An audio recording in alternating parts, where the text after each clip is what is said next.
guys, and welcome back. I'm getting ready to go out for my actual birthday today, so I figured I would sit down and film my makeup look for you guys. It's probably not going to be like a very fall makeup look, but I will hopefully post it on a Friday so it can be part of the Fall Makeup Friday series, but it's pretty much going to be a basic like night out type look that I would normally wear. Hope you guys enjoy this makeup look. Thank you so much for watching, and let's just go ahead and get started.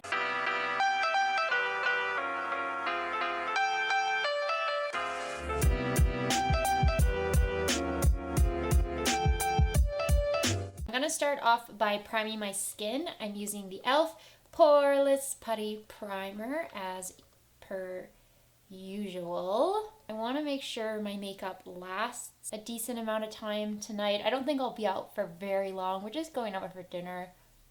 It's not going to be anything crazy. It's kind of like, first of all, I'm too old to actually well, you're never too old, but I feel like I'm too old to go out, and also it's, a pandemic, so I'm not going to be going out anywhere except for places like restaurants. That's why I'm going to keep it like very simple and not super dressed up. Although I did put on a dress, which is very unusual for me. I painted my nails to sort of match it, and I put in effort today, which is what I was trying to say. I put in effort to make myself look, sort of dressed up. I'm going to use my CoverGirl Clean Fresh Skin Milk. It's in the shade Light Medium.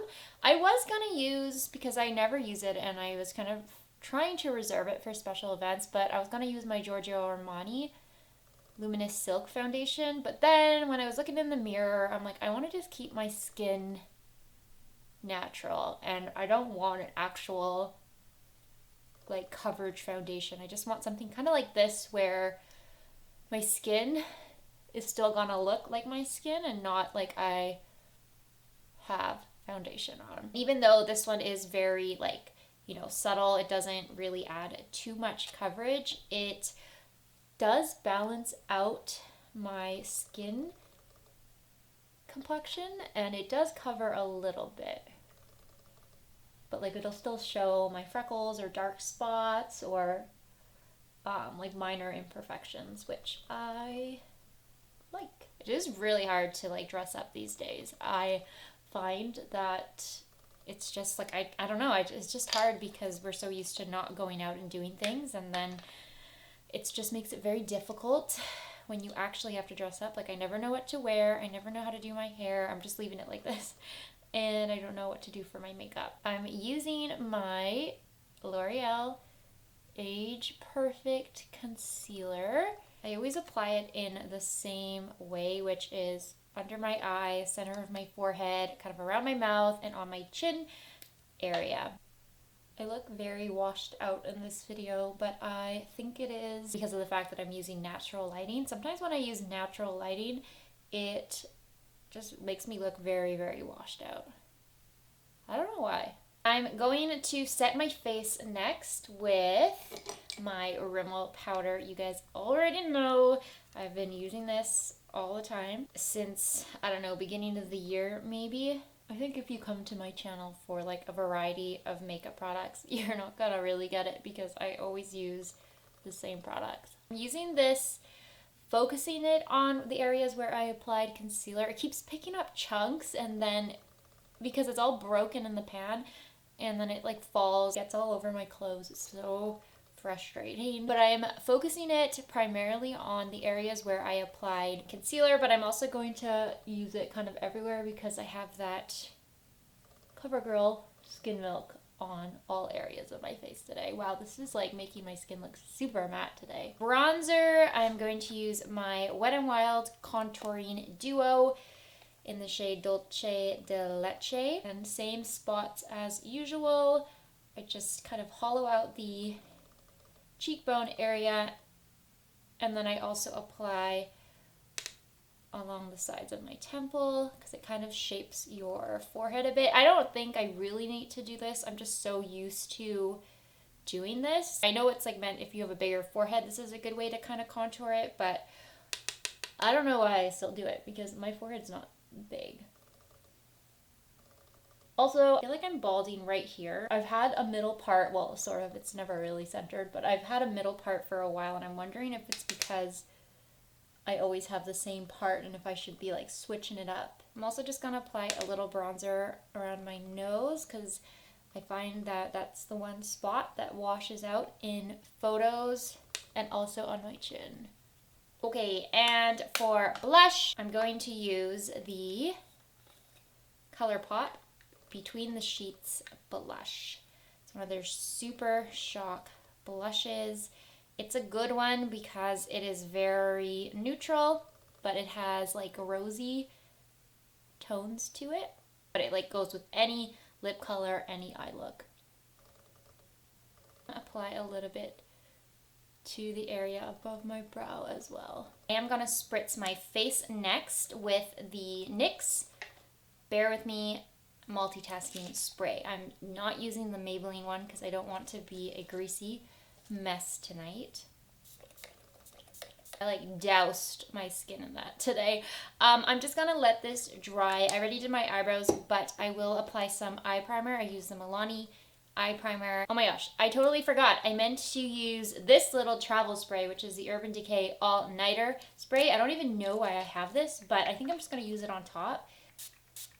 Hopefully that will make my makeup super long wearing, and now you look like a greasy mess, so I'll be right back. It's still kind of setting on my face, but I'm going to move on and do my eyeshadow, and I'm using my October palette of the, oh, should I use this? I don't know. It's kind of warm, but this is the Creme Brulee palette from I Heart Revolution. It's my October palette, and now that I'm thinking about it, I don't know if I want to use it, but maybe I will because I'll just stick to kind of the cooler tones from this palette because anything else will definitely clash with my dress. So I'm going to go in to set that primer with the shade Set.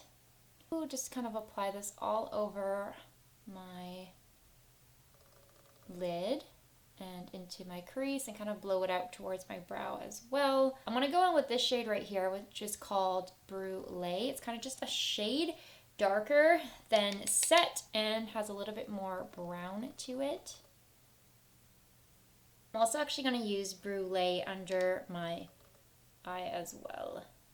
Then I am going to take a little bit of black eyeliner, and this is from Maybelline. Maybelline is like my go-to for pencil eyeliners. This is actually not waterproof, it's just their Tattoo Studio gel liner, but it's the only black pencil I have right now. And even though it's like not waterproof, it kind of acts like a waterproof. Sort of. Like I wouldn't recommend it if you needed something super waterproof, but it does last a long time. Just applied that really close to my upper lashes, and I'm going to blend it out a bit with the shade Vanilla Pod, this deep brown here, and I'm going to use it to smudge this out. Come back and fix that eye, but I just want to smudge out this eye before the eyeliner dries. I want to keep building this Vanilla Pod shade on the outer corner. I don't want it to go too high, but I want it to blend in a little bit better to my crease shades. So I'm just going to keep building it up in the corner, but not taking it too far out or too high up. I want to switch brushes to something a little bit more fluffy. I'm going to take the shade Melting. I always forget about this shade. It always like, my eye doesn't go to it for some reason. But I'm going to take Melting, and I'm going to build this shade up in the outer corner just to help Vanilla Pod out a bit with the blending. And then I'm going to go back into Vanilla Pod with the same fluffier brush, and I'm going to, again, just blend, smoke out that outer corner a bit. Then I'm going to go in with the original brush we were using at the beginning for the crease shades, and I'm not going to take any extra product, but I'm just going to blend the edges. I just want to make sure everything is smooth and there's no like splotchiness or anything. Okay, and then I think I'm going to take my finger and go into the shade Delicious. I would use a brush, but I don't have one right now, so I'm just going to use that like a flat shader brush handy. So I'm going to use my finger on this one. I don't know why it's not really like picking up on my finger, but I'm just going to apply it on my lid. It's not a super intense metallic shade, which isn't great, but it's also not bad when you just want to add a little something and nothing too intimidating. Okay, and I'm gonna again take that blender brush, just gonna blend in the crease a bit. Then I'm gonna take my pinky finger and go into the shade Custard for the inner corner. Just a champagne gold shade. Then I think I'm going to add the black liner to the lower lash line, just on the outer corner. It's so intense when you first apply this. I always forget how black it is. I'm so used to brown eyeliner now because that's what I use primarily. So when I apply black, it's like black. Okay, and I'm gonna take my smaller kind of pencil-y brush, go back into Vanilla Pod, and blend out my lower lash line. So that's pretty much the eye look. I just feel like this corner, I don't know why, my left side is so hard for me and I can never get it to be like smooth. I don't know what it is. Maybe because I'm right-handed. Never look as blended, you know? I'm gonna just apply some mascara. I'm actually using a new mascara today. I'm gonna get rid of my L'Oreal Hair Volume mascara because I'm at the 3-month mark. I'm just gonna start doing my like 3 months for mascara because I can never keep track every quarter. So it's October 1st today, which means it is the start of Q4 of the year. So new mascara, and that's how I'm gonna keep track. But I'm gonna be using actually the Sky High mascara from Maybelline. I just picked this one up, so I'm gonna apply this. Getting dark in my room, but I just applied that Sky High mascara, and I always forget when you open a new mascara, it's very liquidy, and this one was also kind of flaky, so I got like mascara speckled all over my skin, and then it transferred up to my brows. But other than that, the mascara is actually pretty good. It's just a little bit clumpy, but I usually don't like mascaras until the second or third time that I use them. I feel like the first time you use it, it's always the worst. For the lips today, I want to go in with my NYX Lingerie Double XL lipstick. I was gonna go with a nude, but I wanted something a little bit rosier. I also wanted something that was gonna last all night. And that completes this makeup look. Okay, so that completes this video. I hope you guys liked this makeup look. I haven't done like a full glam makeup look in a while, so it's kind of weird to see my face with like actual like fancy makeup on, but I hope you guys enjoyed this look. I'm actually really happy with the way this makeup look turned out. I'm glad I decided to go for neutral colors and not do something very fall colored or like orangey. I don't actually like how warm tones look on my skin. I feel like neutrals look better. But anyway, hope you guys liked it. Thank you as always for watching. Don't forget to follow me on Instagram and Twitter. Please subscribe if you'd like to see more videos, and I'll see you in my next one.